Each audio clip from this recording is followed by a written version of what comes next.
Hi everyone, hope everyone is doing fine today. Here is Abdul, and today we have a very special first impressions video. And as you can see, it's a very, very unique watch. A watch that took me years to realize as well. So, where should I start? Well, everything here started with the dial. As you can see, this very unique dial with very cool Islamic patterns. So basically, I found a couple of years ago an artist, Babak Said in Iran. I'll leave his Instagram in the description. And I asked him to make me a special dial made out of brass, mother of pearl, and green jade. And he agreed on it. He created the dial. I made, and he sent me the dial from Iran. So I looked everywhere. The idea was that I install the dial myself. I create put a movement, put hands, put a case, and voila, I have a custom watch. But as the dial was too thick, didn't have movement stabilizers on both sides, so it was plain on the back side, and I didn't know how thick was the brass underneath. And I took it to a couple of watchmakers, and they all told me we can't do anything with it. So, fast forward 40 years. So, a couple of months ago, I was at my watchmaker. I just took it with me to show him the dial and how beautiful it is and how cool it looks. And telling him my idea about putting on a watch, custom watch on the dial, basically. He was like, "Yeah, I like this idea, but it will take me some time, a couple of months." And fast forward last week, he called me. He told me the watch is finished. I can drop by and get it. And here we have it.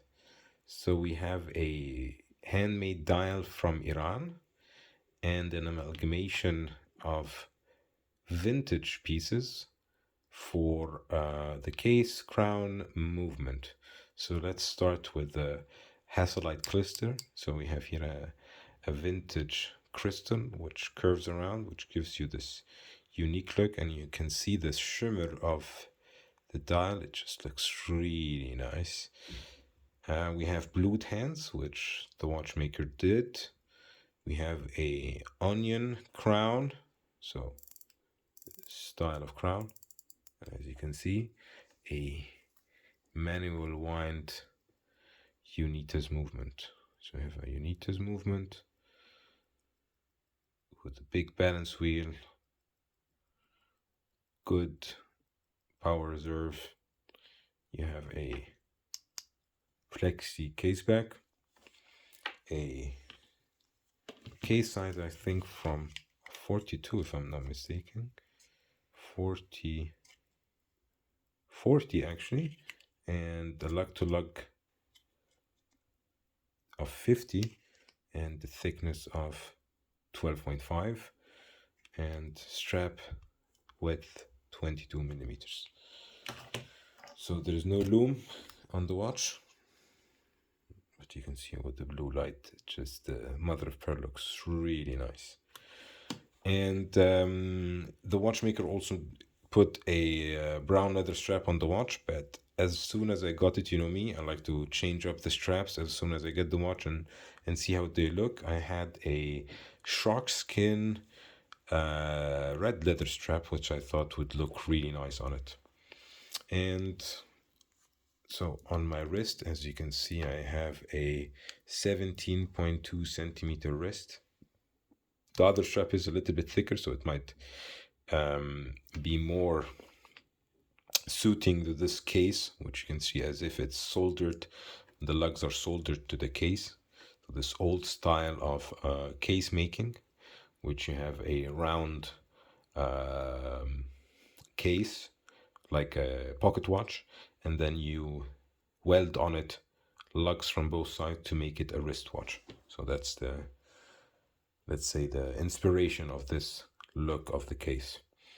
And I have to say, it just looks, this dial is just amazing. He even told me, my watchmaker, that if I want, he would change the hands. I really like them like this because they give you a lot of space to look at the dial, but I think legibility is very hard with this watch. As you can see, it plays with the light a lot. That's why I wanted to make the video under the lights so we can show you these shimmering. And thinking about putting cathedral hands maybe on them, like gold cathedral hands, but they will mix with the gold, with the brass color, maybe silver, so steel cathedral hands would look nice, but I'm still looking into it. He's still fixing one of my other watches, so I have still time to go there, give him the watch, be able to change the hands. But until then, maybe you write me down in the comment section. I'll post this right away this Sunday. So leave a comment in the comment section if you like this kind of watch and if you like this kind of customization. Basically having a watch that nobody else has, because nobody else has this kind of dial on this kind of case, on this kind of hands. And of course, I really wanted to do this myself, but my watchmaking skills didn't allow me to do all the stuff. And when he showed me the pictures of the process that he took to finish the watch, I was thankful that it didn't cost me much more than he invoiced me for. So, anyways, I hope you enjoyed this video, and as always, this invitation to like, subscribe, and hit the bell button. And like I said, if you have any comments about this watch or if you had any questions about the watch components, please leave them in the comment section, and hopefully see you in the next one. Bye bye, everybody.